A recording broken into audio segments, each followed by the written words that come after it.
All welcome to filmy catch up. R Madhavan నటించిన జీడియన్ movie ఒక రియల్ లైఫ్ స్టోరీ ఆధారంగా తీసుకొని చేసిందని మీలో ఎంతమందికి తెలుసు? ఇది కేవలం సినిమా కాదు, ఒక గొప్ప వ్యక్తి జీవితం.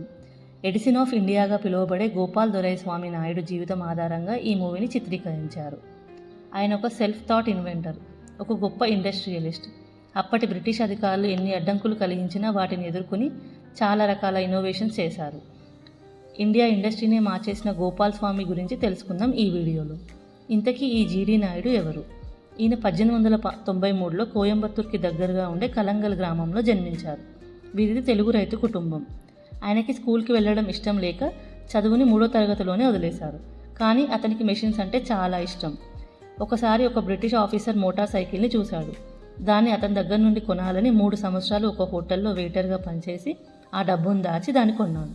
కొన్న తర్వాత దానిపై రైడ్కి వెళ్లకుండా ఆ మోటార్ పార్ట్స్ అన్నీ విడదీసి అన్నీ బిగించాడు. అది ఎలా పనిచేస్తుందో నేర్చుకున్నాడు. అక్కడి నుండి అతని ప్రయాణం మొదలైంది. 1920లో యుఎంఎస్ అనే ఒక ట్రాన్స్పోర్ట్ సర్వీస్ని స్టార్ట్ చేశారు ఆయన.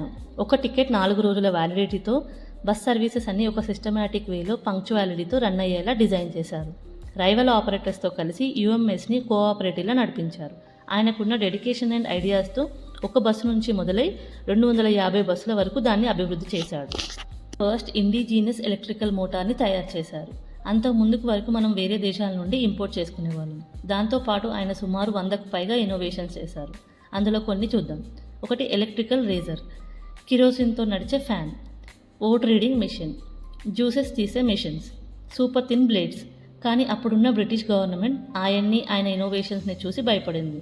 ఎందుకంటే ఆయన ఇన్నోవేషన్స్ వల్ల వాళ్ళ కంట్రీస్ నుండి ఇంపోర్ట్స్ తగ్గిపోయి వాళ్ళకి ఇన్కమ్ తగ్గుతుందని. 1952లో ఆయన 2 సీటర్ కార్ని డిజైన్ చేశాడు.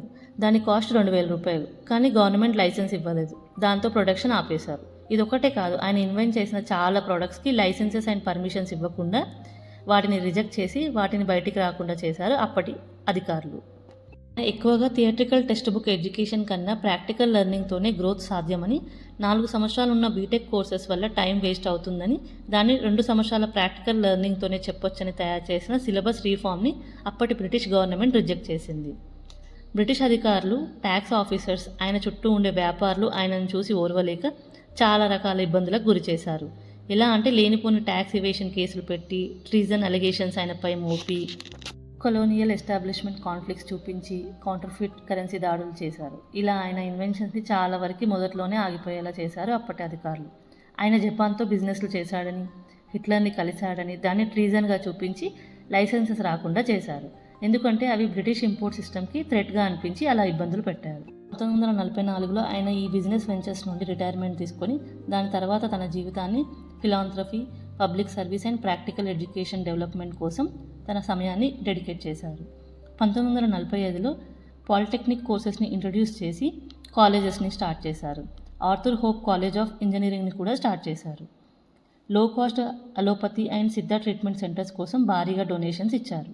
ఆయన పేరుపై ఇప్పటికీ జీడి నాయుడు చారిటీస్ రన్ చేస్తున్నారు. లైఫ్ విషయానికి వస్తే ఆయన చాలా సింపుల్గా జీవితాన్ని గడిపేవారు. ఆయన భార్య పేరు రంగనాయకి అమ్మల్, కొడుకు పేరు జీడి గోపాల్.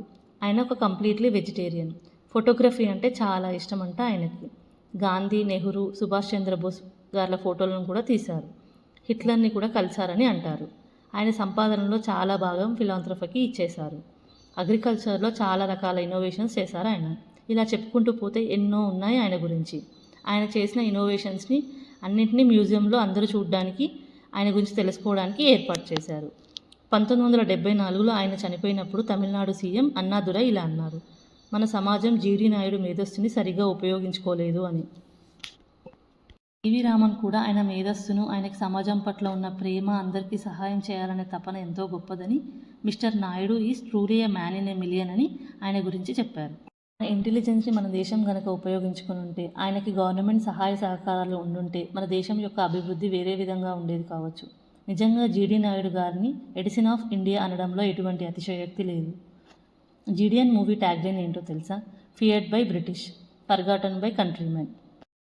జీడియన్ సినిమా ఫుల్ బయోపిక్ కాదు, ఆయన జీవితంలోని కొన్ని ముఖ్య సంఘటనలు తీసుకొని చేసింది. ఈ మూవీ సక్సెస్ అయితే జీడి నాయుడు గారి జీవిత కథను స్కూల్ సిలబస్లో పెట్టాలని ఆర్ మాధవన్ ఒక ఇంటర్వ్యూలో చెప్పారు.